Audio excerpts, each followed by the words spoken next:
What's up, everyone? Tyler Tamboline here, aka Toe Tag and Tambo, back for another edition of the Run Pure Sports Strokes Gain Show here. It's Tuesday evening. Kept it the same for this week. We might talk a little bit about the schedule here moving forward. It will only mean more content for those of you out there wondering. But for this week, back, same place, same time. We appreciate you. I already see some rolling in. The like button's being clicked. Love to see that very early. Got Snyder, got AP. I'm a little under the weather today, so no excuses. Get my stuff done, be here for you. But if you see me muting it and coughing or anything like that, that's why. So I'll preface that up front. AP back, filling in. No Uncle T tonight, no Uncle T tonight. I don't see that mustache though. You shaved it off already? Oh yeah, I did. The mustache is gone. That was a good bit though. I talked to the wife a little bit. I'm like, hey, I'm like, people are loving it. Like maybe we should consider it. You know, maybe we should grow it out and see. And she was like, nope. If you want to hit the bench, no way, no how. Like you can't get one going. So sorry, Uncle T, we can't sport the mustache anymore. It's yeah, I feel good being on with you boys. I mean, NFL is winding down. One game left. We got the NBA on right now. Yeah, I'm excited to jump in. Yeah, we're diving in. Of course, it's the Pebble Beach At&T Pro-Am, so always a good one, but we got that 3-course rotation. We got the 3 days before the cut. We'll get into all that and talk to it a little bit here and with Snyder and everything. But Snyder, what's going on, man? How you doing this week? Doing well. We had a pretty good week. I had a pretty good week last week, I guess. Nothing huge. I mean, I had a couple of sweats kind of, but nothing really panned out well for me. I didn't have much Luke List. I kind of took off. I thought he was going to be a little popular, and he was. So I kind of was underweight on him. That ended up hurting me towards the end as he won. But it's good to see him win his first win of his career. Kind of feel bad for Zalatoris, but he's going to have plenty of chances as we go forward in his young career. So, yeah, looking forward to this event. I think there's going to be some interesting spots for us to tackle here on the showdown fronts, as we'll get into later on and even into tomorrow when the showdown playbook comes out. But, yeah, ready to get into this event. Yeah, pretty good week last week. We did pick some winners out there. I certainly had a sweat. I was sweating the 555 on Sunday. It did not end up well, but Cut Sweats, nice little site out there. Nelson Adcock runs the site. We all use it to check our 6 of 6s, but he's got a cool little simulations tool where he sort of can show you how you're ranking going into the final day. And I had someone texted me or DM me, said, you got the kiss of death from Cut Sweats. You're the favorite to ship this thing. I was like, oh, it's only simulations. They only go so far in golf. And I ended up finishing 19th. The thing about last week's tournament, I love the farmers, but you want all your guys in contention coming down to the stretch because you're racking up position points and scoring, and you want that in your 6 of 6 lineups, but they have to go for it on 18. And that water's there, right? We know about that water. So Rose goes in the water. Ryan Palmer goes in the water. They had to go for it, though. It was a chance for Rose that would have got him in the playoff if he could make something happen there. So totally understand it, but it sucks for the run down the stretch. But we move on, right? We're on to this week. This is going to be a fun week. You said it already, Snyder, some showdown advantage.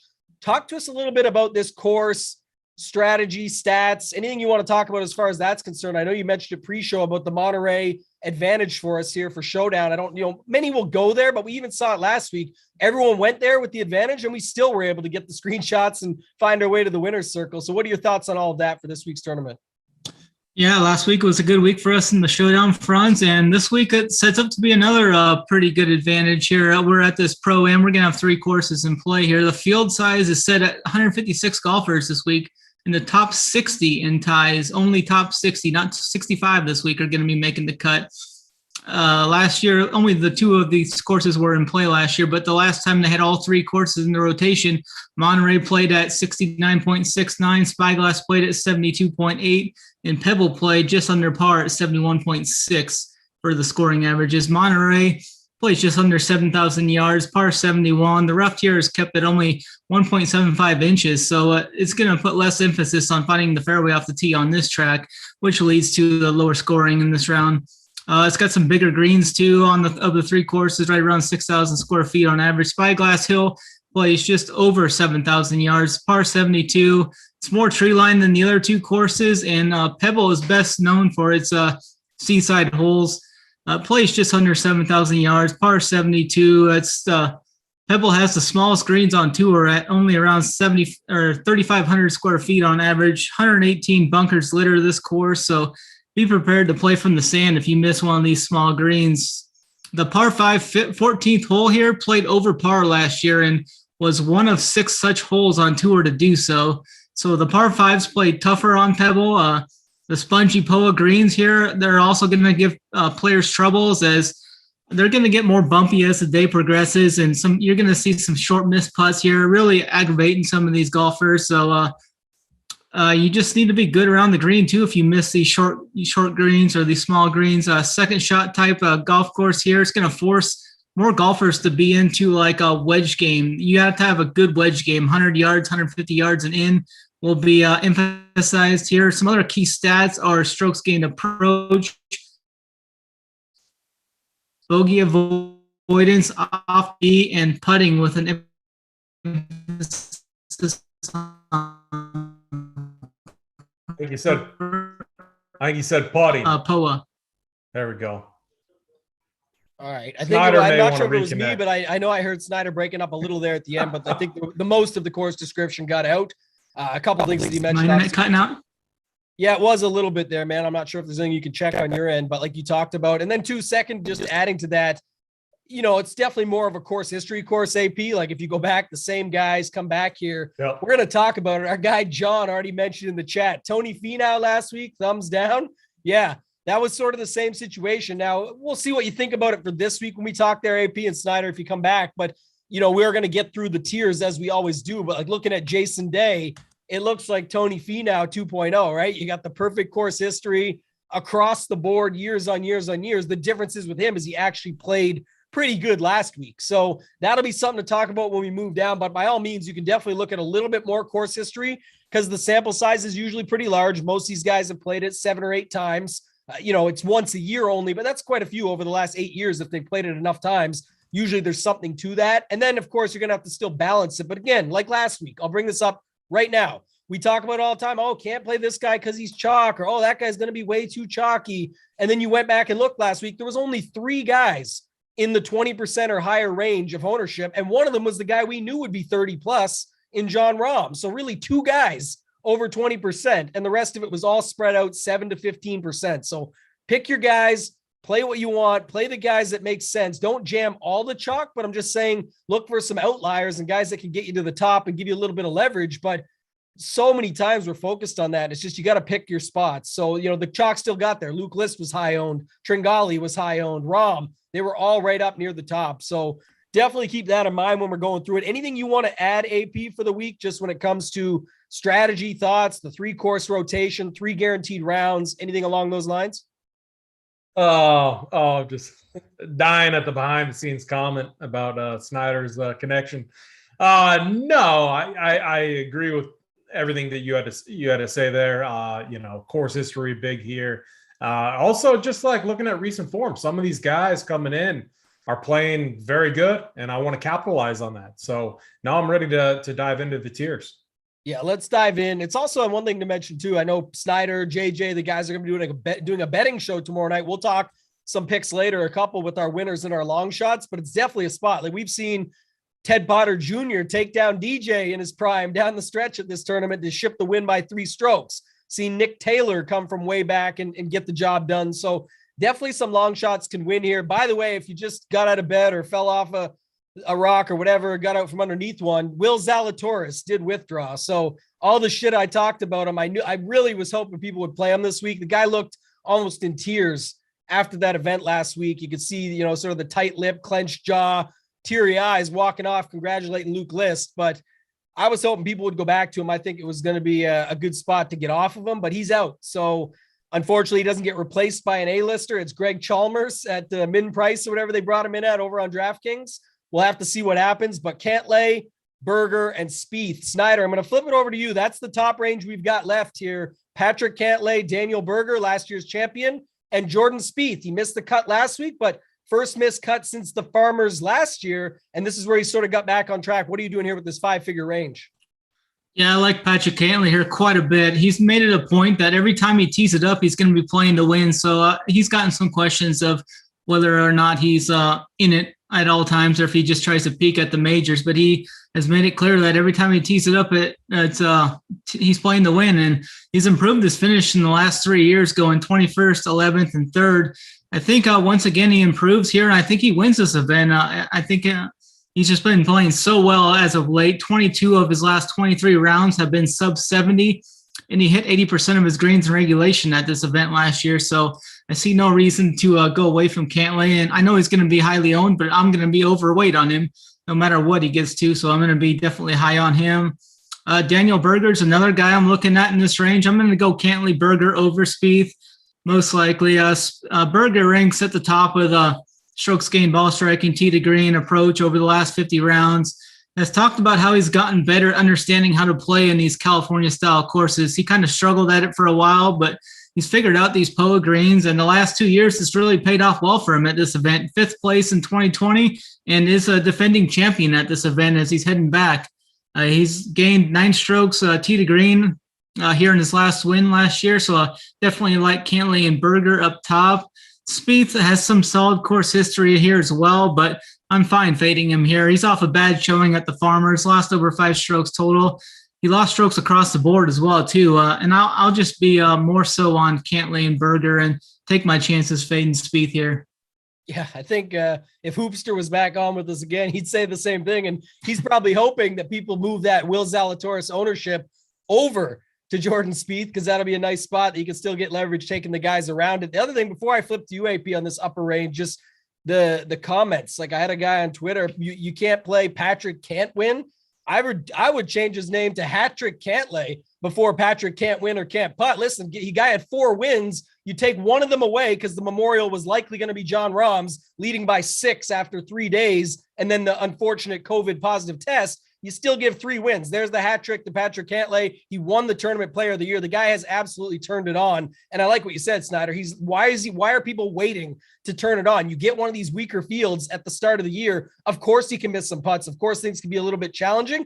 I'm not saying to go all in on him, but he is definitely the strength of the field, not close. And I know Berger's right there. It is tough to go back to back. I like Berger, but that's another conversation. I'll bring up more on that in a minute. Any thoughts up here in this top range, AP? What are you doing up here with Cantlay, Berger, and Spieth? Yeah, I'm really interested to see where, if any of the Willie Z ownership goes to Spieth, Berger, or Cantlay, because we do have a really tasty 9K range. And so I think there is, you can make some arguments to fade these guys. Now, I'm not saying that's a smart idea. I think we can fade Spieth despite the really strong course history here. Something is up with Spieth's game. If he's going to get any ownership at all, I'm willing, I'm fine being under on him, because it's been a while since we've seen his game be this bad. So Daniel Berger is the other thing too. I was high on him last week, I know people moved off of him. They didn't like how the course fit for him. I liked how he was playing. I watched the last 2 rounds, and man, his back, I don't know. He gutted it out, and he could this week too. I think I do have some concerns paying a premium for him if he's coming in with some back issues. Now, he was playing good those first few rounds, and I think it was just something where he gutted it out and, he played. But he's going to have to play here because he's the defending champion. And I don't know. I think there is, if he comes out and is projected to be fairly popular, I wouldn't have any issues just moving off of him. I think you can do a couple things. You can fade this range and go down to the 9K range, which we're going to talk about. There's a lot of good plays. Or what you do is just lock in Patrick Cantlay, who's playing very good right now. Very few golfers are playing better than him. I mean, look at that. In his last 5 starts, 9th, 4th, 1st, 11th. And then if you look at his course history here, hasn't missed a cut. Started here, I think, in 2013 with a T9, hasn't won here. And I don't think anyone would be surprised if he didn't win here. So I'm playing this a few ways. I haven't made my decision yet, but it is most likely I lock in Cantlay 100% and then mix and match the 9K guys, or I completely fade this upper 10K range. I think it's that or the other, and I haven't made a decision yet, but I'm likely to fade Berger and Spieth. I'm going all in on Cantlay or just fading this top range completely. Yeah. Does that make sense? I don't know. Like, does that make sense at all? Like, no, it does. I was going to add to it. I think that's definitely a strategy. Like you talk about, even Snyder could do this the way he said it. He's going to be way overweight on Cantlay. He could have 70% Cantlay. He could have, 30% of his lineups with Berger or just starting in the 9K range, and boom, you're done. That's your week. You set it up well, so you still have more than enough balanced lineups and whatever. But Berger, this thing, okay, like I'm always a straight shooter. People take offense, so be it. I wear my heart on my sleeve. I talk about it all the time. People out here begging for injury reports on a back, like, is the dumbest thing I've ever heard of in my life. There's literally no benefit to finding out. If he says his back is sore, all it does is bring ownership down. But if he's still playing, then it's on you to take the risk. You have no idea. We literally just saw it. And it wasn't recency bias because it was just last week, but Billy Horschel, shot 9 under? Said after the round he wasn't sure if he was even going to be able to play for the week. Goes on to finish T11 at a $7,800 price tag. Goes -5 over the weekend. Like, you have no idea. If there was injury reports in golf, everybody would have a questionable wrist or back. They literally practice 1,000 shots a day out on the course. Like, they would all be banged up if that was the case. So the only reason to care about Berger telling you about his back is if you were hoping that he says it hurts, his ownership drops, and you wanted to play more of him. That would be the only advantage to finding that out. To me, it's useless information. If he's going out there, you got to treat it as if he's playing. We have no idea with any of these golfers. Some of them say they had their worst day on the range in practice and then go out and shoot a course record. We've seen that countless times. You've been following golf as long as I have, at least. And I'm sure the rest of you guys, Snyder, you've seen it a million times, I'm sure as well. So I'm into it. I'm with you, AP. I like that strategy. I'm definitely overweight on Cantlay. Think he's far and away the class of the field, and for good reason.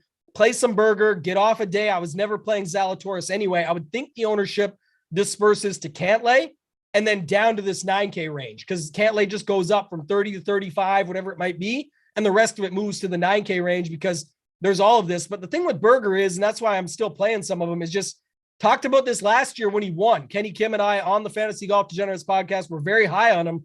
And the reason is because Berger usually only plays extremely strong strength of field tournaments, the majors, the 500, 600 OWGR strength of field type fields that he plays in. And he comes like top 20 in all of them. And people are like, oh, he sucks. He never wins. And I love Big T's line. It's always good. He's great at coming in 12th.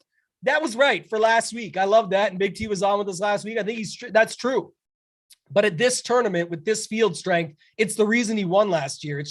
It's not a strong field. Guys like McNeely are 25-1. Zalatoris was 18-1. I was shitting on that all day yesterday. Like, you just can't. Hey, Tambo. Yeah. You make a really good point. I'm not trying to interrupt you. I'm trying to like add on to it.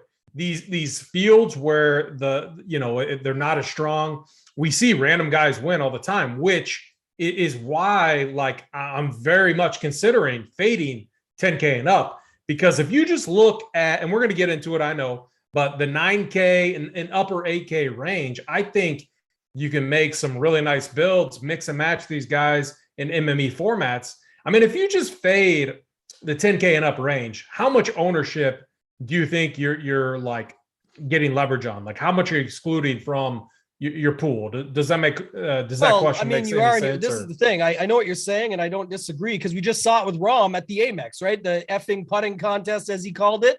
And it's tough, right? Other guys can just find a putter, and all of a sudden Rom's out of the mix, and you don't necessarily need him. But here, Cantlay is going to be like 30 to 35%. What you're saying is true, but if you're just dropping down to Jason Day, your lineup's still different. You're going to get a different, what you're going to do that is the win, in my opinion, or the better piece of doing that, is that you end up with likely a different construction. I don't think this is where people get it so confused when they're like, oh, my overall ownership percentage, I need to make sure it's this. It doesn't change. Cantlay and Day could have very similar ownership, maybe Day's 5 or 10% less, but you're not going to change the overall percentage of ownership there. What you are going to do is find yourself in a different build structure than those that start with Cantlay, and that can be what sets it off, right? I talked to somebody today, my boy Haggy B, about an NFL, right? We talk about this, Snyder, you know this from best ball even, and just week to week stacking. Someone says, oh, how did you end up with this guy in this spot? Like Donovan Peoples-Jones in an Arizona Cardinals stack when they played the Browns. He breaks the slate at 2% or 1%. The only reason he was even in lineups, people think someone had this magic ball, but it's because they stacked Kyler on that side. It ended up as being a run back. If you do what you said, AP, I think the better piece is when you skip the upper range, not only do you end up off of the guys that's 35 or 30% owned in Cantlay, you end up with a completely different roster construction. I think that's more important than who are the plays or what are you doing. It's the roster construction in general. Hopefully that helps some people there. Any thoughts, Snyder, on that? Yeah, I definitely agree. I don't think I'm going to play like Cantlay and like Mav or some of those higher owned guys in that 9K range with Cantlay. If I play Cantlay, I'll probably be looking to get some of the lower owned guys in that 8-7K range with him and kind of mix and match there. I'm not sure how much Burger I will have. Just kind of looking through it. Looks like Burger's going to be right around that 30% ownership range too. I usually 30%? don't. That's what I'm seeing. He's like 27, 28, 29% right now. I think I'm going to fade the top. That's a lot for him. If he's going to be that high. What is Cantlay? I haven't looked at like Cantlay will be right around 35%, I think. All right. Have you guys, real quick, have you guys seen Haggy B's? So you mentioned Haggy B. Have you seen his setup? He posted in the golf chat. Whoo, man. That thing is beautiful. Go in the Discord. Look at Haggy B's setup. It's phenomenal. I need an invite, Haggy B. Get me out there. I want to hit some shots, drink some whiskey with you, my man. I met him actually at King. That's solid. Did you? Great dude. Nice. Yeah. I'll check it out after a little bit here, but just going back to it. Yeah. If Burger, I could see it like 35 Cantlay, 25 Burger, and then you can go from there. But like I said, that's the difference. When you say, like if I don't play Burger, I'll just go into the 9K range. I don't think you gain anything on ownership. What I do think you gain on is for sure roster construction. But let's keep it rolling here. We're going to get to Jason Day. Our boy Delrose Sports in the chat. He wants to know about Jason Day. So AP, flipping it back to you. Take us through the 9K range. It starts with Day. So start with him for the chat. Course history phenomenon. Played well last week. Says his back is healthy.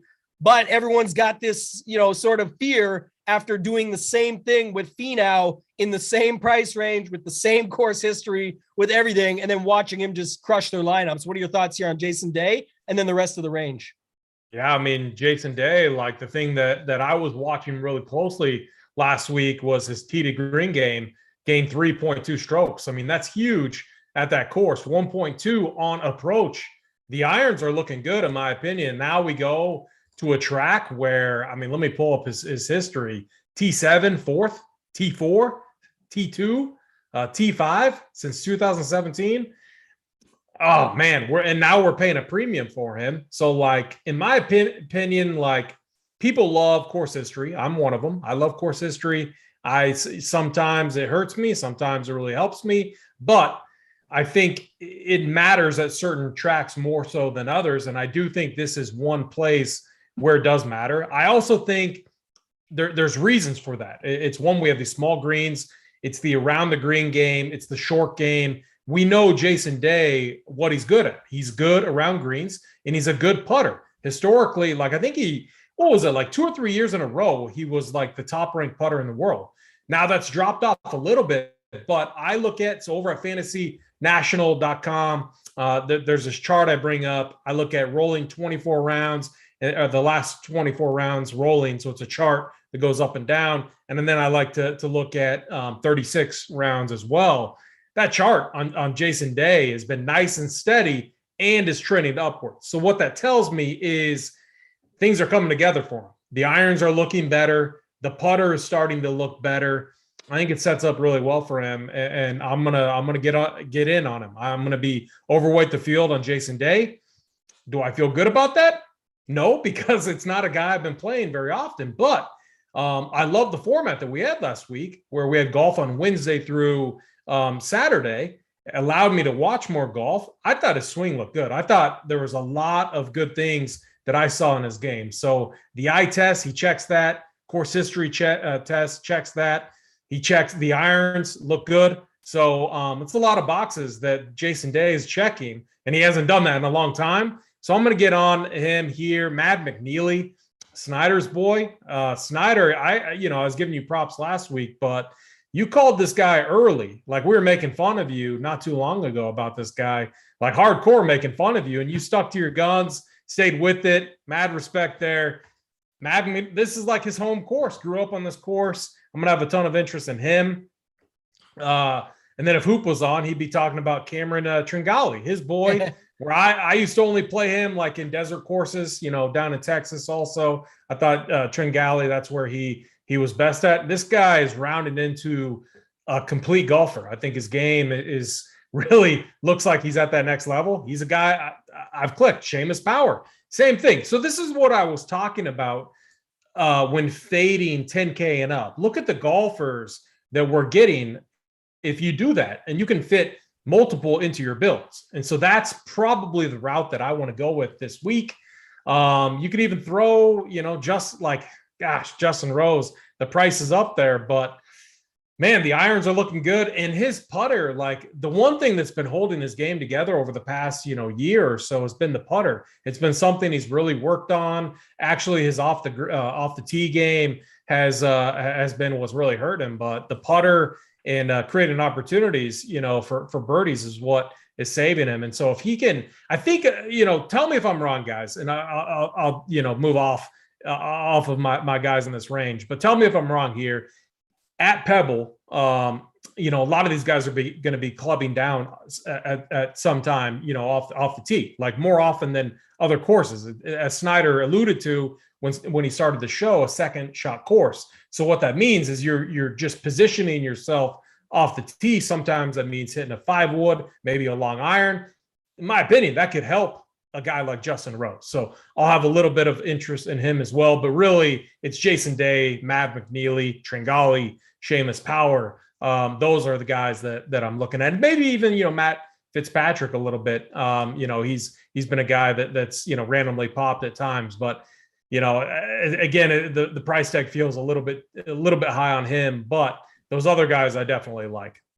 Jeez, so you're for sure telling a story of why you don't need to play anybody in the 10K range. I think everyone in the 9K range. I spelled it out pretty good. There we go. You did your boy Uncle T wrong by not talking about Seamus Power. So we'll have to flip it over to Snyder because we do got Seamus Power in this range. Another guy, and look, this is really Snyder's range. McNeely, Power. These are some of the guys he likes to talk about all the time. And then there is that conversation to be had around Day.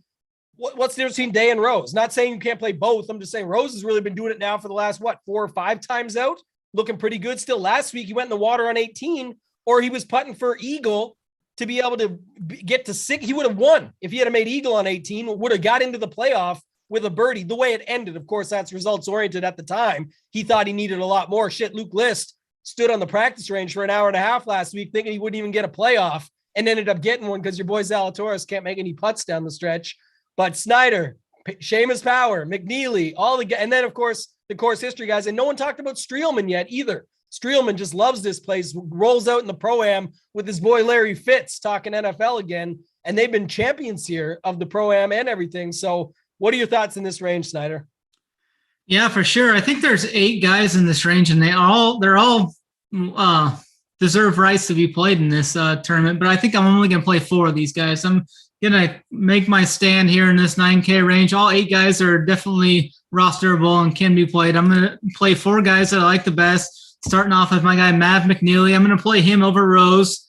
Not going to play Rose last week. Last week, Rose had plus 3.9 strokes gained putting, which was his best putting round since last July. So I'm going to kind of go against that and hope the putter isn't as strong this week. And I'm going to go with my guy Mav here. He's 99 under par in PGA Tour events in California the last 3 seasons. That's tied with Patrick Cantlay for the best in that span. 4 of his 5 best tour finishes have come in California as well. Finished T5, second last year in his last 2 years at Pebble Beach here. He's kind of talked to how I thought how I thought Mav was going to hit this 9K range kind of to start the year as the season went along. And I mean, he's already damn near priced almost priced 10K in this week. So I'm going to be definitely overweight on Mav. He grew up playing this course. I think this course is just a great fit for him. I think this is a spot where he gets his breakthrough win too. So I definitely am going to be quite a bit overweight on him. He's a favorite over Rose in the betting market. So I like that. And I kind of hope people shy away from him as his price tag has went up quite a bit here. Seamus Power is another guy I'm going to be on in this range. He's had great success in these birdie type events. Has finished inside the top 15 in 6 of his last 7 starts. rates out really well in windy conditions, and we've seen the winds kind of pop up out of nowhere at this event at times. So I want to continue to ride a power in this range as long as he keeps posting these solid results. And he's a minus 110 versus Jordan Spieth in the betting market. So I like that. We're getting a nice price, $900 savings over Spieth, and they got the same betting odds in the matchup odds. Kevin Streelman, like you kind of hit on him there for a little bit. Definitely going to be on him this week too. He's going to be the third guy I'm on in this range. He loves playing this event, like you said. Him and his boy Larry Fitzgerald. He's already posted a picture of him and Fitzgerald holding that Pro-Am tournament trophy that they won. He's ready to roll. He's going to be right back in here. He's finished inside the top 10 in 3 of his last 4 trips here, and 6 of his last trips have all been 17th or better in this event. So I'm going to be looking to play him as well. Hit the ball well at Farmers last week, just did not do well at the putting.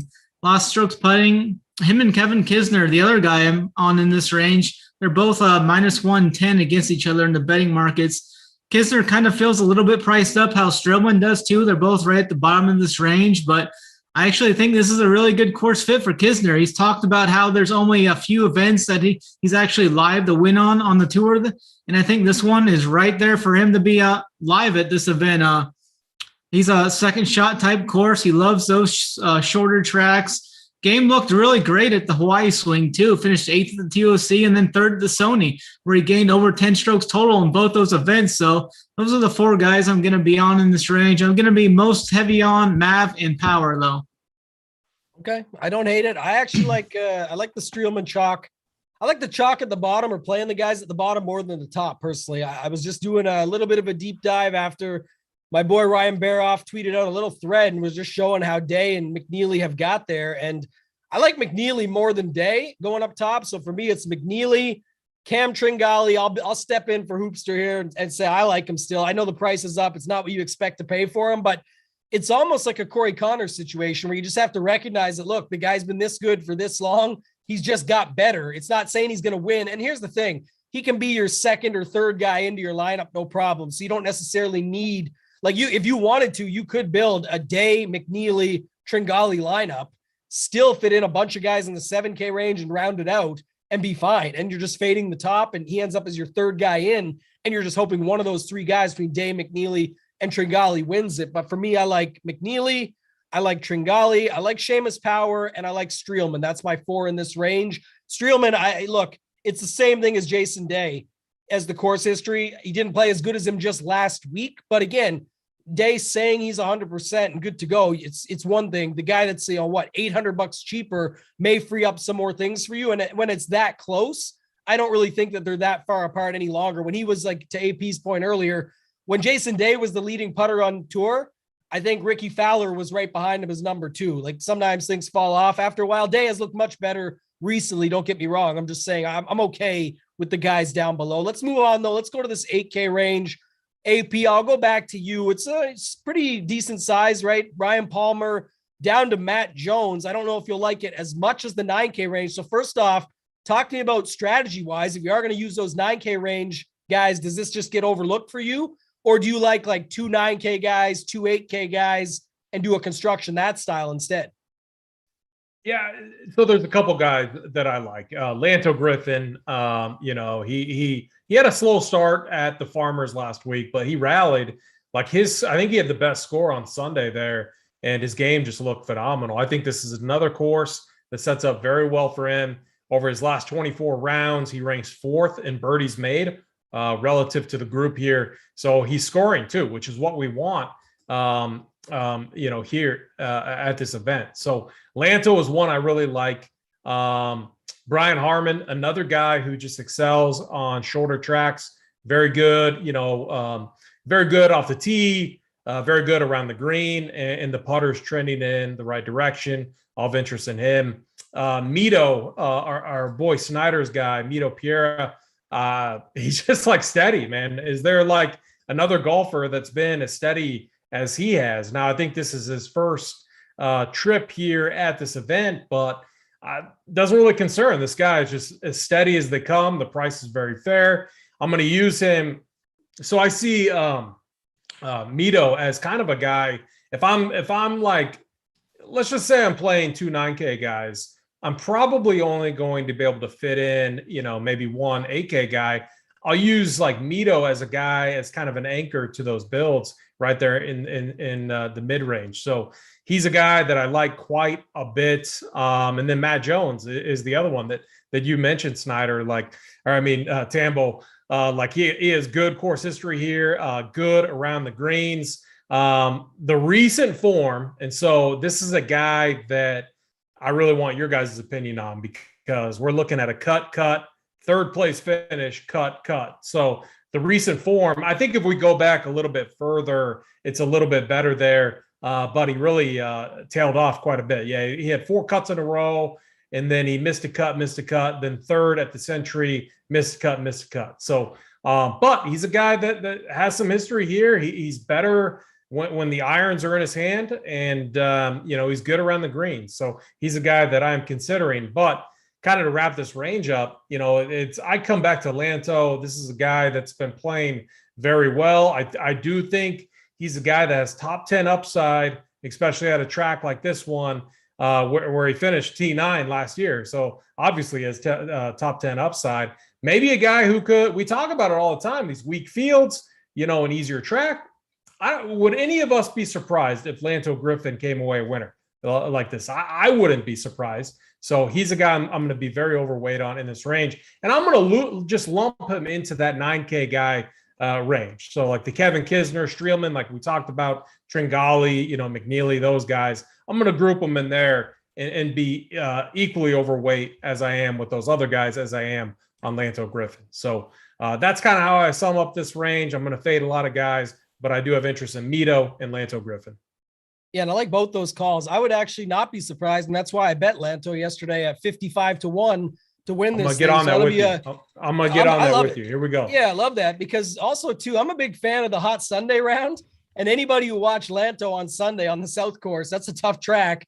This should be a much easier test. The guy found something on Sunday. I really like that. He's sitting there at 8,800. It's sort of right underneath all those 9K guys. So you can do a couple different things, right? You can get off the 9K range completely, play a Cantlay, and then drop down to Lanto. Listen, Lanto ships the thing, but Cantlay comes 4th or 5th or 3rd. Like last year, you still have a nice lineup construction, and then you end up with some 7K guys, which everyone will be on anyway, but you've skipped the 9K range completely, beating those balanced builds and beating the lineups that start with Cantlay and then use a 9K guy. So I like it for that reason. Secondly, Lanto has a PGA Tour win. You know who didn't ever have a PGA Tour win that was 18-1 to win this tournament? Will Zalatoris. He's out now. You know who had 3 Korn Ferry Tour wins to Will Zalatoris only having 1 Korn Ferry Tour victory, professional victory ever, is Mito Pereira, and that's how he got on the PGA Tour with a very special exemption that you need 3 Korn Ferry Tour wins to get, and he has them. He played last week. People act like he didn't play last week and get 25th and shoot almost 10 under, 9 under or something for the week.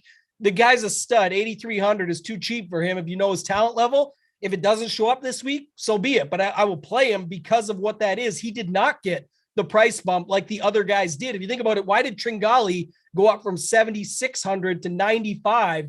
And Pereira was a little bit further behind for sure. But the guy literally is a stone cold killer, knows how to close, has the all-around game, and he's right there. And now he's at 8,300. So I know Snyder will love that stuff. I know he'll talk about some other guys in here, but Mito at 8,300 is like when we were playing Power at 6,600. It's just sort of the same thing when you think about field strength and the upside. What are your thoughts here on this 8K range though, Snyder? Yeah, this range is definitely interesting as well. I kind of clump these 3 golfers together, like Palmer, Lanto, and Bez. I kind of put them all into the same bucket here. Palmer enters with solid form here. Couple finishes of 16th or better to begin the year. Has been really good tee to green both events. The putter has kind of let him down so far this year, but I think that could turn around for him. Hasn't played here in a couple years, but has been playing solid leading up to this. Lanto's probably my favorite guy of this trio. He's played really well to begin this year, finished 3rd, the Amex 30th last week. Lanto had a rough 3rd round, but like you said, finished really strong with that 65 on Sunday. It was one of the best rounds of the day.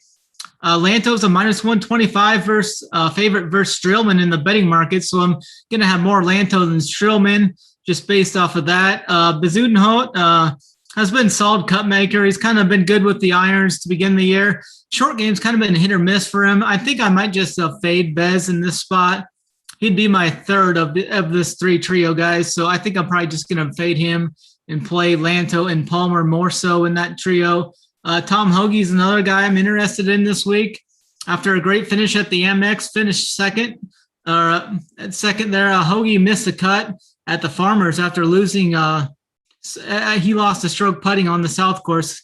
That really capped his round there. I'm going to be looking to go back to him here as a flop leg, though. Bounce back off that missed cut at the Sonia with that good finish at the Amex, so I think he can do that here. Did finish 12th here at this event last year, so I don't mind going to him there. And Mito, he's my favorite guy in this range. I think he should be priced in that 9K range, like you said.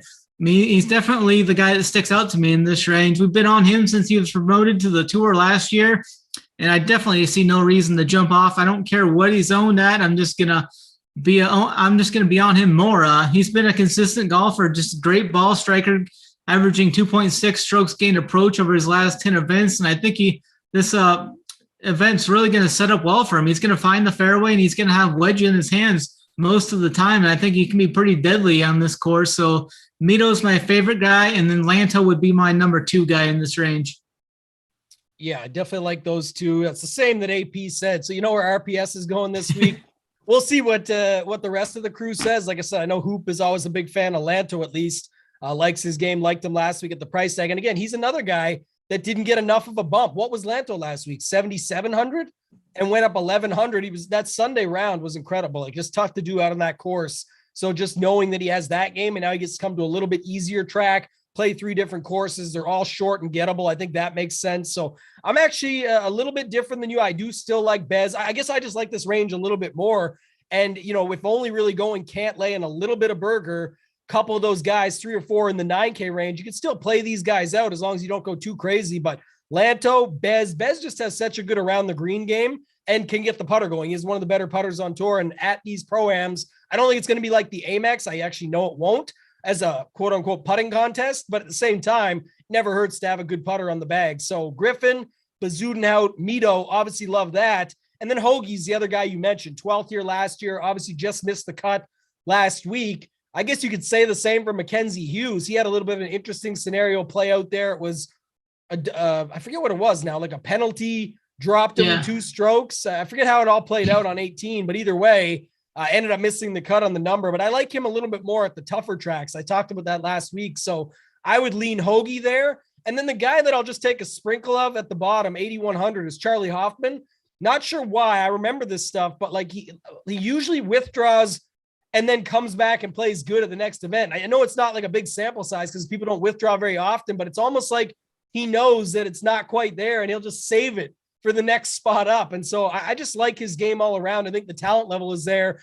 And when you're looking for a floor ceiling combination where you're getting 3 full rounds, and what if you get 4 rounds, I think going to Charlie Hoffman's not a bad idea. He was 7th here last year as well, all around game. So worth taking a few flyers on, but not as high as the other 3. Mito, Lanto, Bez with a little bit more Hoagie. That's sort of the 4 with a little bit of Hoffman there. So anybody else, AP, you want to talk about in that 8K range? If not, we can move right into the 7s. Yeah, no, I'll just move us down into the 7K range. Starting right off with Snyder's boy, Aaron Rye.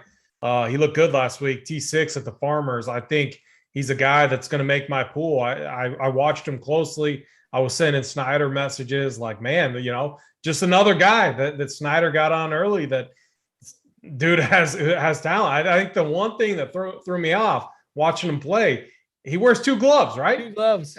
2 gloves. And has iron covers. Oh man, I was watching. I'm like, ooh, 2 glove Teddy Aaron Rye.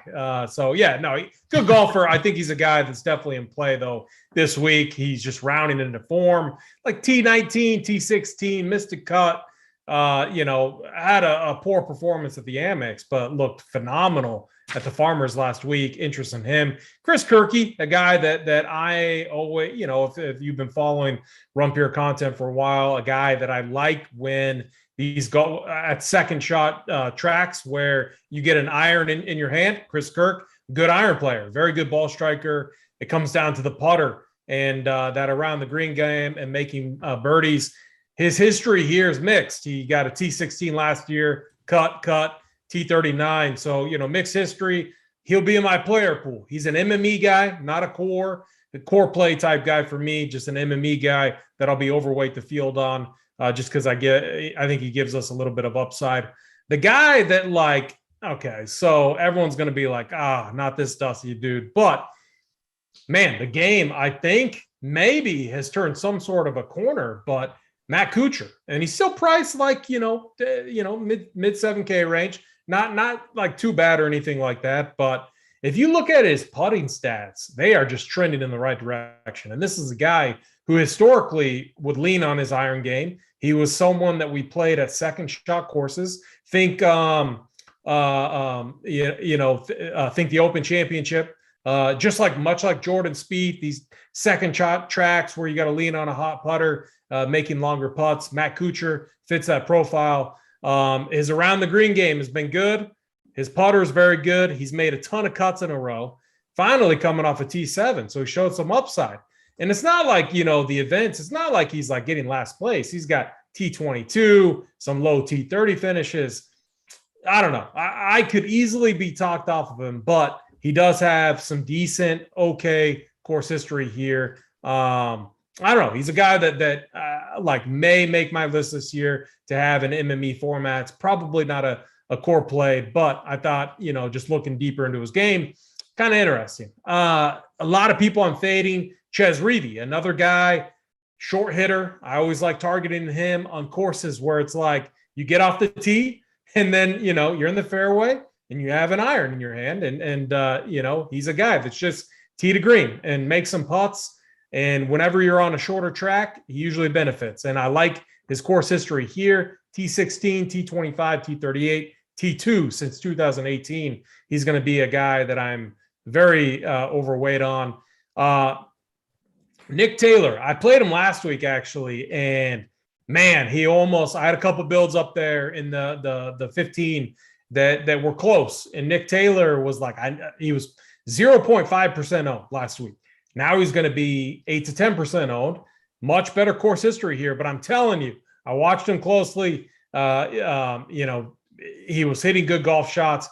He has a win here in 2020. I'm going to be on him. I'm going to be overweight. Nick Taylor is going to be a guy that I have 20 to 25% of, if not a little bit more. I like his game here. I like him on shorter tracks, and his around the green game has been actually pretty good relative to the field. He's a guy I'm going to be overweight on. The other guy that I got to mention in this range, two of them actually. One, I want both your opinions on him. One first is Pat Perez. Played good last week, riding a hot putter right now. So he's in my player pool. And then Sahith Theegala, a guy that I think we all might like this week, and a guy that the RPS community has been touting and playing pretty heavily. He's been consistent, and he's put himself in positions to be there towards the end, which I really like. I was watching, I think it was so this would have been Friday. So our normal Saturday round, I think he started off with he was 3 under through 9. And then he followed it up. He had a bad back 9, but he was constantly putting himself in position, to post a very low round. Hasn't fully done it yet, but I think he's close. So he's the other guy in this range that I'm looking at right now. Yeah, speaking some of Snyder's language there again, too, I think he'll want to talk a little bit about Theegala, and then a lot of guys in this range that you normally like, Snyder. I want to hear your opinion, like Taylor Moore, Chad Ramey. Those guys are in this range, and then Aaron Rye, Two Glove Rye. Hey, speaking of Rye, too, just talking about that last round, he was there, probably tilted Willie Z a little bit at the beginning of that round. He was chopping it around, but then he bounced back, man. He ended up coming back and having an all right finish, getting it back on track. So what are you doing here in this 7K range, Snyder? Yeah, for sure. I'm going to start off with Aaron Ryan there. He got a taste of being in contention on the PGA last week. He went off in the final pairing. It didn't go his way there as he started out 3 over through 5. But he did manage to shoot a par for the round. He came back, finished in 6th place. So it was good to see him fight back in that situation where he was faced with a little adversity early in that round, getting off to that rough start. It's made his last 7 cuts. 4 of those have been top 20s. Hoa has kind of been his preferred putting surface as well as since coming over here. So definitely going to be looking at him again. Thompson's a guy I jumped on last week. I jumped on that flop leg. He was coming off that really good finish and then missed the cut that everybody was on him. So I'm going to be looking to go back to him here some. He gained over 9 strokes total in 2 of his last 3 events. Has some solid course history here, finishing 10th in 2019. Nice GPP target, I think, in this range. It'll be really low owned again. Knox is an interesting guy here. Missed a cut at the Amex after finishing 7th at the Sony Open. Solid course history here, 7th last year, 3 top 15s in his last 4 trips.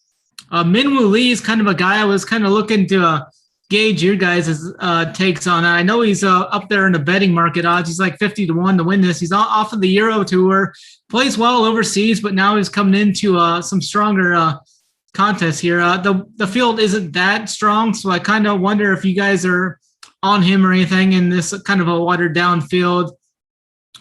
Cam Champ's interesting for GPPs, weaker type field. I think he's interesting here. The short game of his is definitely scary, though, so you got to watch out for that. Brandt Snedeker, I wasn't on him last week. He was kind of getting talked up, but was it a week too early? I mean, this is a nice flop leg spot for him here this week. Maybe he's that guy at 1% this week as everyone kind of jumps off. His game suits this place pretty well, I think. He's missed the cut here, though, in his last 3 appearances, but does have two wins in this event and a couple of top 10s as well in his course history here. So I don't mind going to Snedeker some here. Pat Perez is a guy I'm on. I know AP talked about him. Pat Perez has kind of been vocal a little bit. He's talked about how it's much harder to hold your tour card these days. And he's like, I need to do well in some of these early season events where the fields are a lot weaker. So he can set him up much better towards the end of the year. So there isn't as much pressure on him. He hit his irons great last week. The short game was on point too. Has some solid event history here too. I think he's a real solid low 7K value in this range. Sahith Theegala, I'm going to be on him again. I want to keep targeting him on this West Coast swing like I mentioned a couple weeks ago. Hopefully he can finally put the 4 solid rounds together, though, like you talked. He gained nearly 7 strokes total last week, finishing 25th, shooting even par on his final 2 rounds. The last couple of events, he's been right there, but he always has that one blow-up round where he has those few holes that just kind of bog him down and ruin his chances. Another guy down here is going to be an interesting guy. I think Brandon Harkins is kind of getting talked up a little bit after he won on the Korn Ferry Tour win I think it was last week.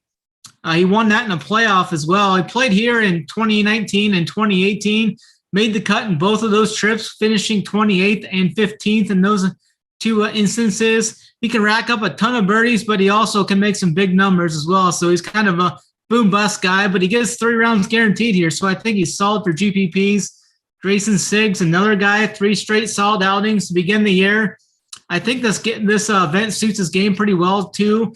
I'm not sure what I'm going to do with Taylor Moore yet. I need to make up a decision there. I know I've been on him a lot, and I probably will be on him some, but I need to look into him a little bit more. But I'll be on Sahith mainly in this range. Rye and Sahith and Rye and Perez, probably my top 3 guys in this range. Yeah, I like Perez quite a bit. Going through a lot of what you said there, just the Minwoo thing, worth taking a flyer on if you're playing, your 150 lineups MME this week. I think he makes sense at 7,700. There's other guys I like more for sure. I'll list mine down here in a second, but just going through it, that one. And then you talked about Sig down there at the bottom too. Also won here on this course as I believe a junior. So 3 made cuts just in January alone. Looking back at some of the numbers for him, he's basically got the same numbers. Like if you look at Theegala, he's got better every week, but it was, a 48th, then he came 33rd, then last week 25th. You go down and look at Sig, it's 34th, 25th, and 42nd. A little bit different order, but I think this course sets up well for him. He'll be a little bit popular at 7K, but again, I'm not going to be concerned with that because everyone is. And then you find out that he's only 11 or 9%, and you 9 out of 10 lineups don't even have the guy, and you're worried about it. So play who you like down here. A couple of the other guys though, I like Knox. You mentioned him briefly. I think he sets up well here. I like Putnam quite a bit, all around game, just setting up from a stats perspective. Joel Damon, guy I really like. When you're talking about what AP mentioned earlier, set up your shot off the tee, get your wedge in. That's what he does. And when he won the Corrales Punta Cana, basically the same type of thing. There was wind. It was a coastal track. It's the same sort of setup. I think he makes a lot more sense at 7,500 than some of these other guys down here. Pat Perez, one of the better values you mentioned. Another guy, had himself a good Sunday round with Lanto up there that we talked about earlier.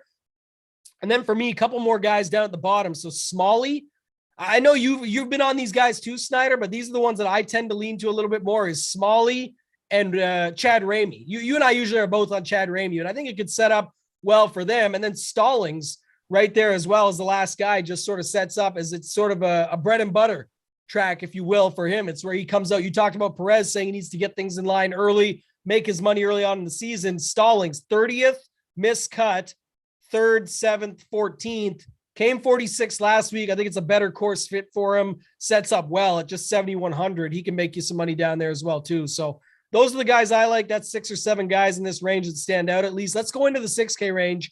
AP, we've got a pretty loaded 6K range as far as the amount of golfers down here, but not sure if you need it. It looks like, again, it'll be just like last week where the 7K range gets peppered. 91 guys in the 6K range. Who are some of the ones that stand out to you?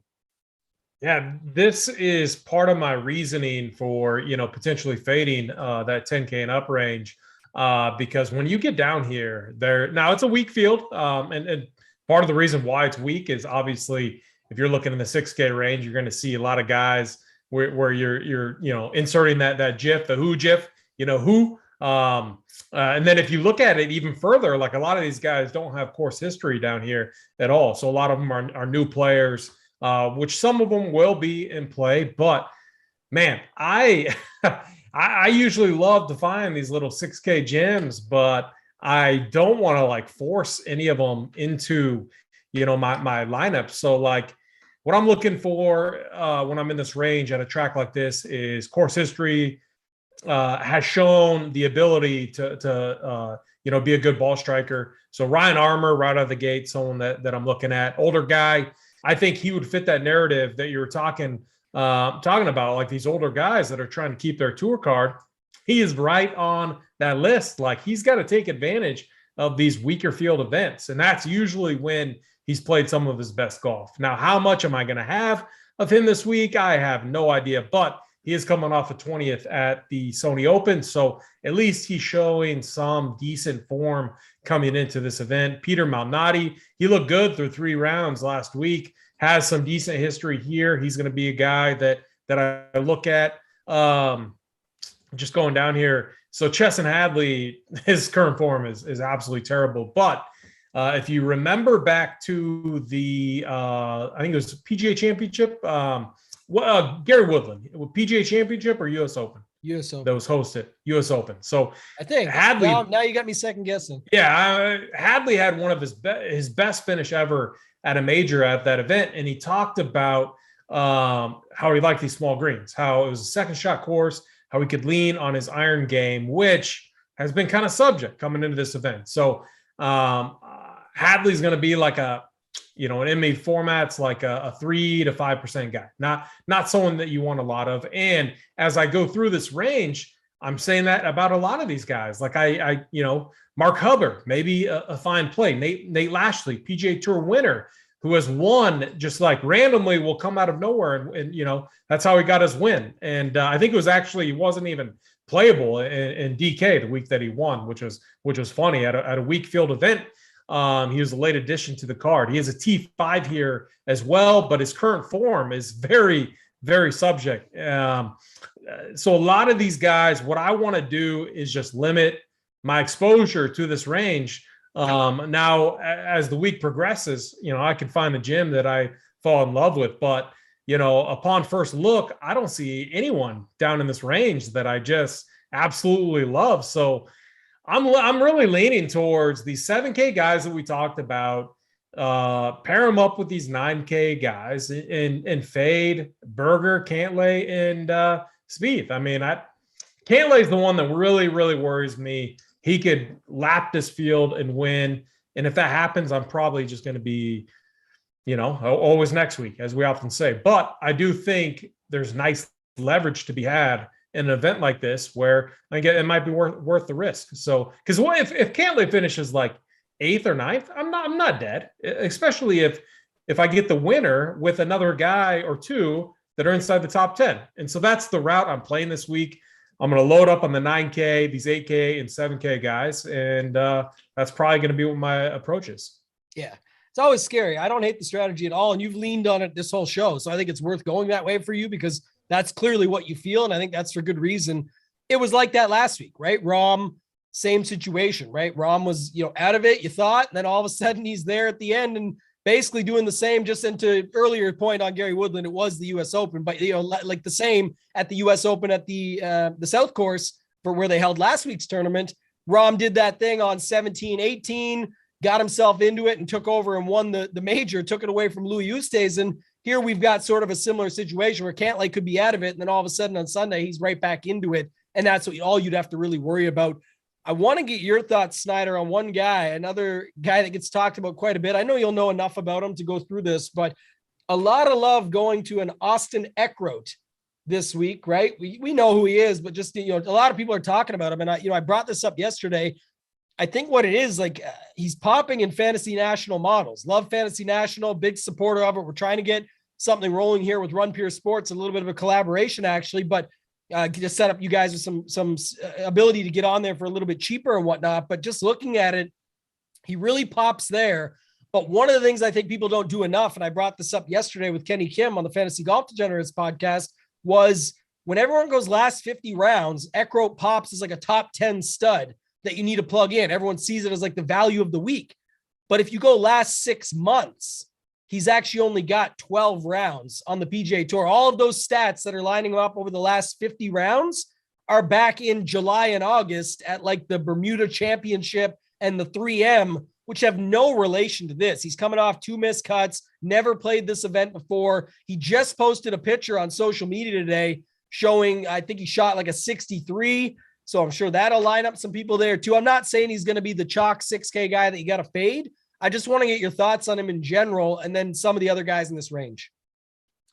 Yeah, for sure. I think Eckroat's going to see some ownership. Yeah, like you said, he did post that picture on Instagram, shot 63 here with his lady friend.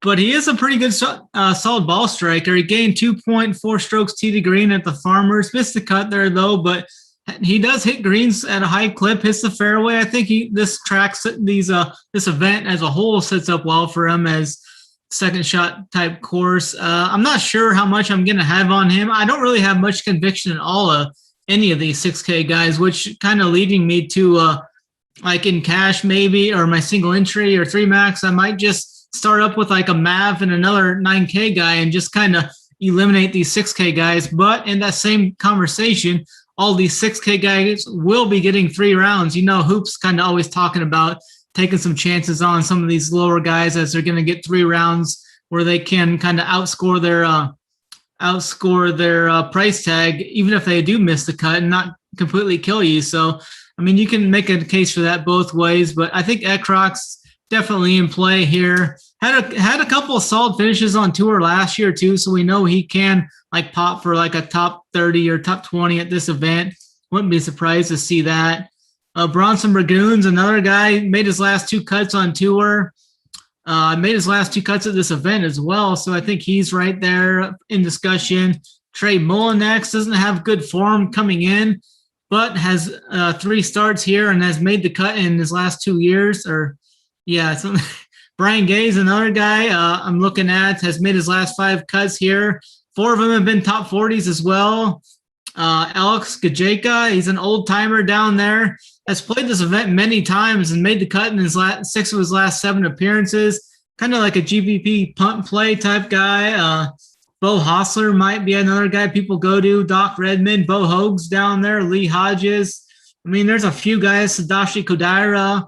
I mean, some of these guys you can take shots on, but have really no like big conviction. Nate Lashley's down there, Mark Hubbard. No real strong conviction on any of these guys, though.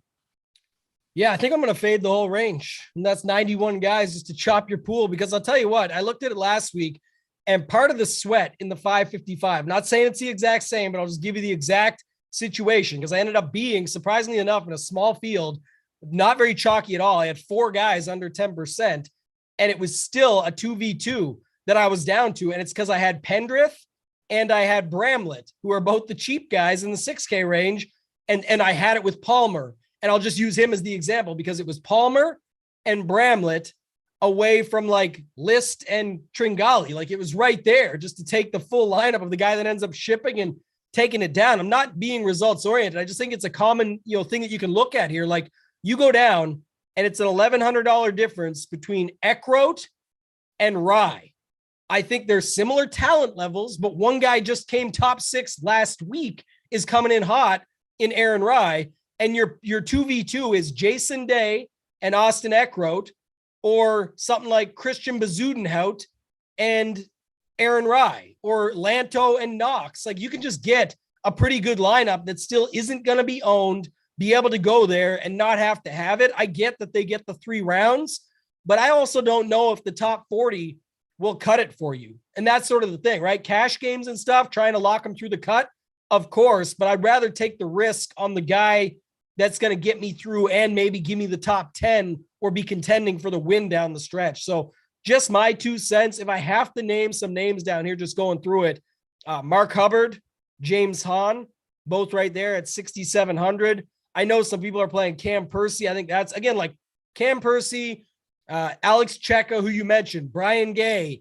These guys line up to make the cut and get you 50th place. If that does it, when you calculate everything out for you, roll it.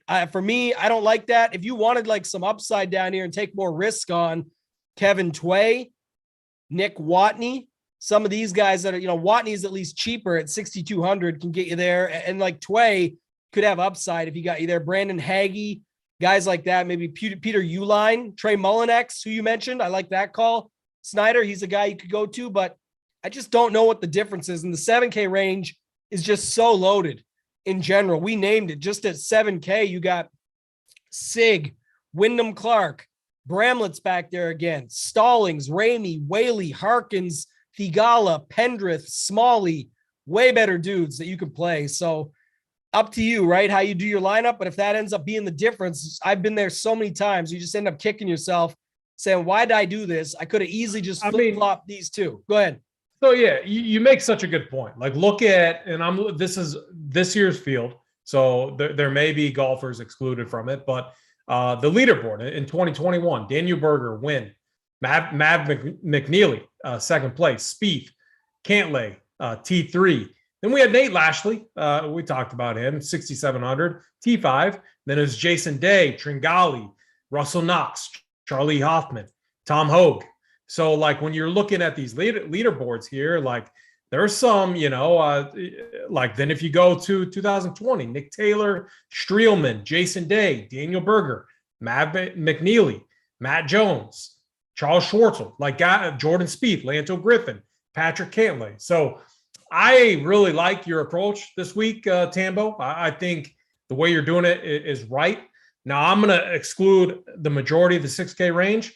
I have a couple gyms that I have to play, that my boys I like down there, but it's only going to be like 3 or 4 guys, and I'm going to fade the rest. So I'm definitely arm in arm with you on that. And I think this is the right track to do that at, because we also have it's a weak field. We have guys that normally are 6K that are now 7K, now 8K, so I think that is a point to consider as well. So I like that point. I agree with everything you just said. I agree 100%. I like even if you wanted to go 6,700 and up and just pick a few gems in that range, because you've got Doc Redman, Svensson, Armour. Like I get it, and Burgoon just played well. You can do that.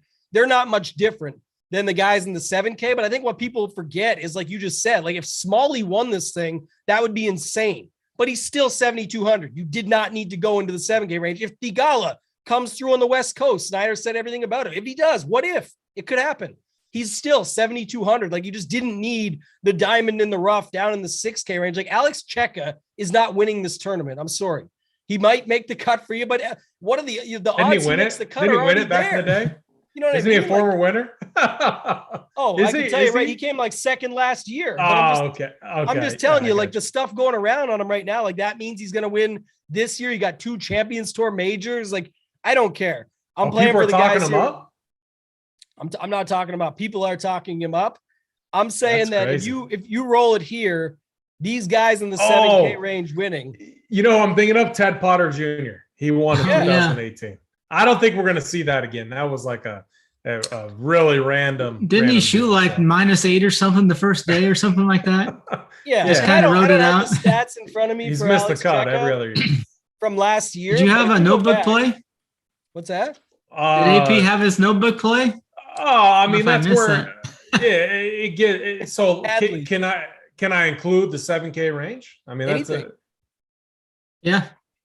okay. Let's go with we got to go Wyndham Clark for it. 7K Wyndham. guy. I didn't even mention him, but he's a guy that, I mean, Snyder, you know, when we're out in California, I like playing him. Big hitter off the tee, but he has good history here. I think he can take advantage of the small field. But I do like your comments on Pat Perez and golfers that are in his situation. And I think when we get to these weak field events, like, you have to consider some of these guys. Like I mean, it sounds stupid, but even like Matt Kuchar, like guys like that, they're battling now. This school of golfers that's coming up, they are so talented. Like, I think these older guys are feeling the pressures. So at events like this, you have to think that, man, they're going to treat it much differently than probably how they treated it in the past. Yeah, I'm with you there. Again, it's the same thing. It's like, you know, you look at the setup, Mav McNeely and Checa, or you drop down and play like Hoagie and Kuchar, or Hoagie and Minwoo Lee or Putnam. Like, I would just rather that 2v2 side with the balanced of the mid-tier guys than you getting to a Checa to let, even though Mav has the greatest history and looks incredible and just came second here last year, it's the point of what you're giving up to me. I want that. And that's what I was saying with Checa. Yes, he came second, but you go back before that, 32nd, miscut, 75th, 39th, 41st. I would bet way more money on him regressing back to 39th or worse than I would him coming in the top 5 or top 3 again. And that's where you're giving it up. Even if McNeely does his thing, he could have 2 guys right behind him on his ass where Checa's left in the dust, and it doesn't matter because your construction's better. So that's why I try and bring that into play when we're talking on the show. Let's get down to it here now, Snyder. We'll go into it here. We've got winners to pick. So look, I'm going to take, we're doing winners without Cantlay, because you and I both think Cantlay's winning this thing. I know it's the favorite, but it's just, again, the class of field and how much better he is. If he doesn't, though, and there's definitely a chance he doesn't it's a tournament. Like, anything can happen here. And like AP said, other guys can just find their way to the top in a Pro-Am setup. So we'll exclude him. Who's your winner? And then who's your long shot? I'm going to have to go with my guy, Mav. The irons are coming around. He's much better off the tee. The putter's always good here on the West Coast. I think this is his time. He's going to get that breakthrough win. I'm going to go Mav McNeely for my outright winner. I know his odds were better before Zalatoris withdrew, and some earlier in the week, he's kind of been bet down a little bit, but I still like Mav to win this event.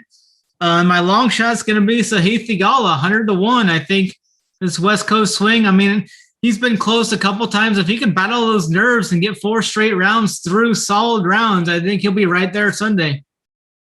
I like it. Yeah, and you stick with your boy, McNeely, like you said. So this will be the spot to do it. We're looking for a breakthrough. Realistically, though, that's the same thing I would say this again.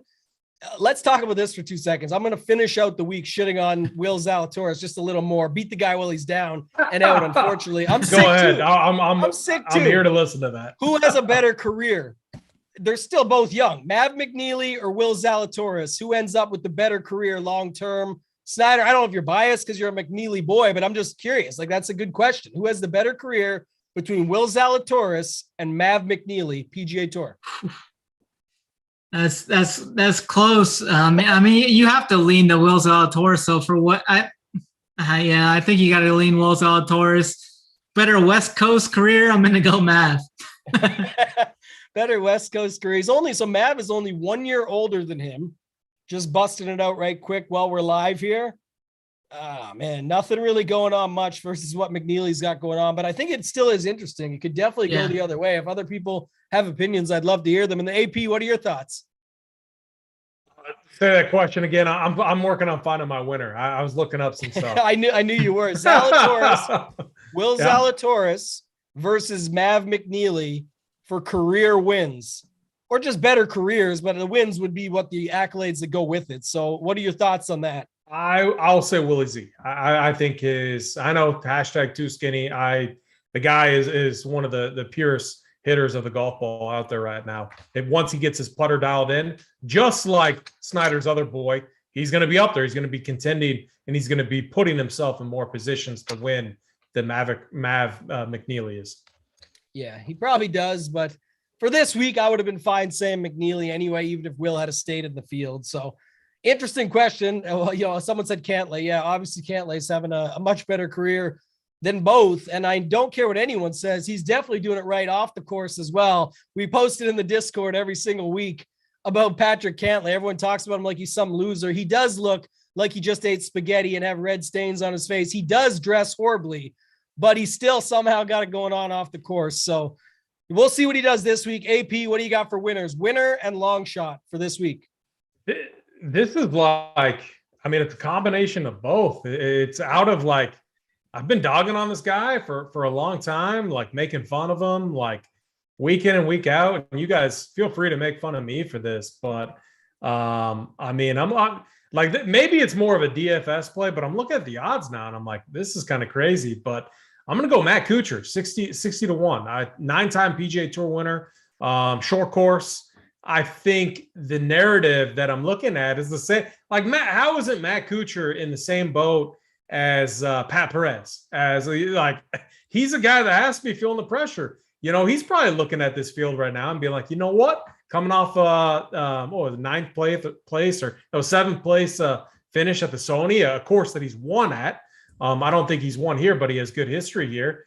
He's got to be motivated coming into this, feeling good about his game in an easy field where he's not going to feel pressure. So, yeah, I'm going to say Matt Kuchar, kind of my hybrid. The other guy, Lanto Griffin, I'm going to keep riding him. You got better odds than what I see. I see 45 to 1. So shout out to my boy Tambo. You said you got 55 to 1. Great odds. Dropped down to 40 on my book now, but I got him at 55 at the top.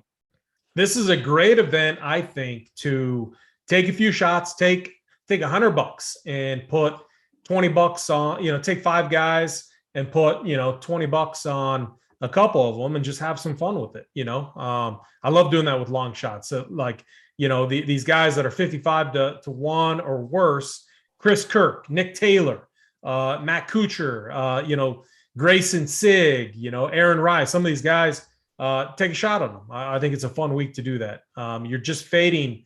I mean, you're fading a lot of guys, but it's mainly, Cantlay, Berger, Jason Day types, which rightfully so. I just would never bet on them I think, was it you, Tambo, that maybe like 6.5 to 1 Cantlay? Like, you can't bet that, to win. It's just not good enough odds. That's what I said to someone when they said, well, I'm not going to bet can't win at 8 to 1. I was like, I'm not advocating for that. It's much more of I'm not going to be mad if Will Zalatoris wins at 18 to 1, because my point was, and we all do it, you put other money on the table, but if you put $100, most aren't even putting that, but let's say you put $100 on Zalatoris this week, if he was still in, to win 1,700 profit, that's not your only bet of the week. You're throwing another $100 out there on long shots and secondary guys and all this stuff. So like, if he ends up being the guy that gets the job done, 1,600 profit is nice, but it's like you hit Willie Z at 9 to 1. Like, if you can't even victory lap that, and you can't victory lap Cantlay either. I could see why someone might just take their whole bankroll for the week and say, forget betting all this other stuff. But there's a lot of good bets out there. People forget, and this is why golf is such a great sport year round for this stuff. And I love how it correlates with football ending and then ramping up into PGA. We got all the content here for you over at Rumpier Sports. If you're not signed up, get over there and check us out. Get in the Discord. But like Snyder, Dunkel, those guys, they're going to do a show tomorrow night. There's matchup betting. There's full tournament bets. There's first round leaders. There's so many angles that you can attack on top of what we've got with the Showdown playbook.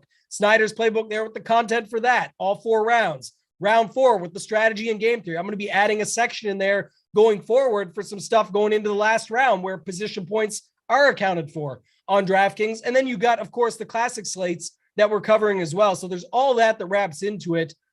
All that to say, AP, I agree with you. I'm not trying to bet him at that number either. I could see why some would. My picks for the week are going to be Lanto, who you mentioned. I don't like anybody or any lower odds. So I'm going to go with him at 55 to 1 to ship this tournament. I don't think there's any reason he can't. I think we saw it last week, him turn it on Sunday. I really like that from that perspective. And then Putnam.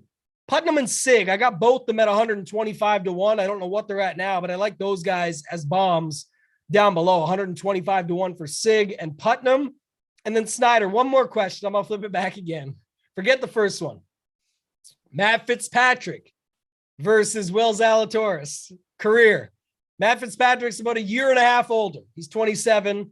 We know Will Zalatoris is 25. They actually have some good numbers. Like, you know, Zalatoris has shown up in the majors, not a second place like Zalatoris last year, but he's been there. He's got a T7 at a Masters, T12 at a US Open, and he's got 7 European Tour wins. So who's going to have the better career between Will Zalatoris and Matt Fitzpatrick? Yeah, I'm on Zalatoris pretty heavy that way. I think Zalatoris would be like a minus 140 favorite in that situation. I'm pretty high on Zalatoris versus Fitzpatrick. I mean, Fitzpatrick's all right, but he's kind of like a top 10 guy I think of. I don't think he's got the upside to kind of get there in the big stage, though, but we'll see. Zalatoris, hey. I love how you had the odds all lined up and ready to go. Like it's been in a spreadsheet year long for you or something, but Zalatoris has literally only won once in his entire career, 25 or not, don't care. One Corn Ferry Tour win, and the issue has always been the putter. I think he'll be there a lot, and we'll see his name a lot. But the Happy Gilmore caddy pictures could come out a lot more when he becomes a bridesmaid more than a bride, more often than not. I think, again, it's tough to win. Look at Luke List last week, such an incredible scene. Said it again last night, but for those who didn't follow, like the fact it wasn't a slight against List. I was cheering for the dude. I loved seeing that first-time winner grinding his life away to get this PGA Tour win. It's crazy, man. He's 37 years old. We're talking about 25-year-old Zalatoris and 27-year-old other guys. This man goes, and you never see it, but grabbed his family, his wife, daughter, and son to kiss them and thank them and be happy with them before even congratulating that, you're supposed to shake hands and take your hat off and do your thing. It was not a slight. It's just, that's what that means. It's so hard to win on the PGA Tour. It's like shipping a GPP in PGA DFS. It's hard. If you do it, it feels damn good because you know how tough it is. You know how many things need to go your way down the stretch. And it's just so funny to see. Shipping a GPP in general. I mean, it's in any sport nowadays. It's not easy.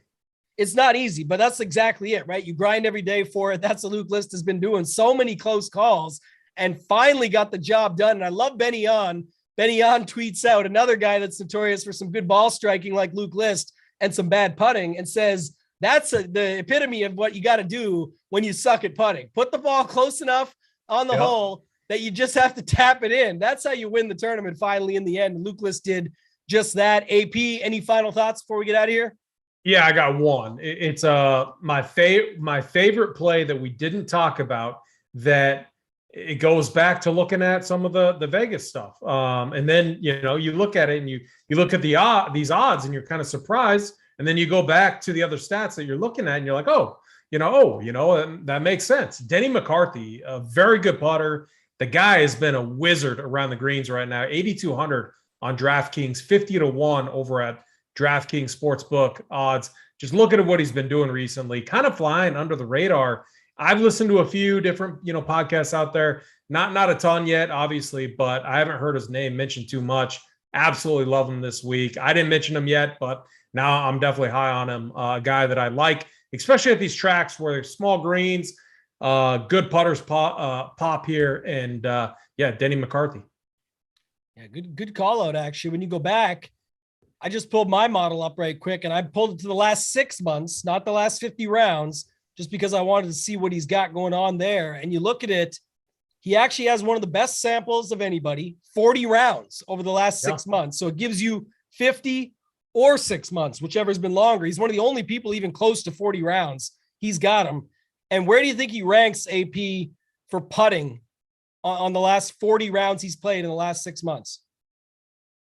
Top 10, for sure. Fourth. Where do you think he ranks for around the green? We got small greens here this week. Where do you think he ranks for around the green?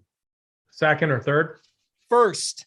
And he just got 6th at the Amex, 48th at the Sony, which is considered a comp course. Little big. It's a tougher field.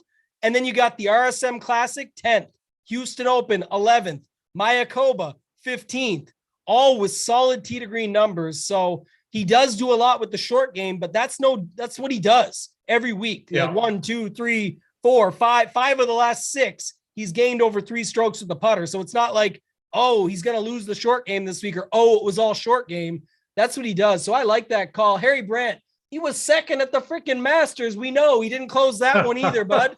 We're talking about can he win tournaments? He's got 1 win in his whole entire life. So. We need Coop on for this because Coop's thing is Xander, not a winner, and he hasn't been yet. So, no, I mean he has his gold medal, but are you hot for Zalatoris? No, I said I like the guy. I think he's a good golfer. I'm making fun comparisons between Fitzpatrick and guys like this, Mav McNeely, these other young up and comers. But I'll tell you what, the 18-1 was a joke, and I wish this guy didn't withdraw so we could watch it play out and people could laugh and see your hero was in tears on Sunday after the event that you were going to bet at 18-1. He was not coming back and winning this tournament at 10.8K on DraftKings or 18-1 on the sports book. So that was a joke.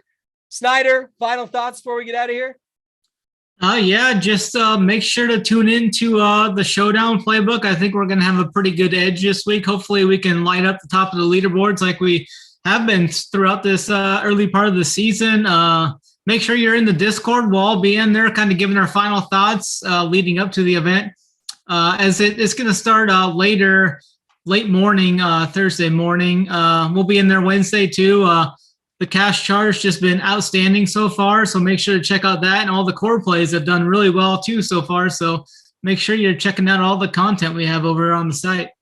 Yeah, if you're not over there, get over there. The cash chart, like you said, is an absolute print fest. And then the Showdown playbook. I do not play much round 1 to 3. Usually I like the game theory of round 4. I like being able to figure out where you just know where all the ownership is based on the fact where guys sit on the leaderboard. So have definitely a better success with that. But round 1, everyone gets in the Discord. What's your core? Yeah, go to the playbook, find where it says Snyder, take those 3 guys, read the rest of the playbook, fit in the ones you like that make sense, and do like 20 duplications, run a 20 max, and print. It's been absolutely incredible. So get over to Run Pure Sports, sign up, hit the like button if you haven't already. We appreciate you guys. Been a bit of a grind this week going through it all, but always a fun show. We'll have our full PGA content schedule out ready for next week to talk to you guys about that, what we've got going on over at Run Pure Sports. But for Snyder, for AP, and for myself, Simon, get us out of here, man.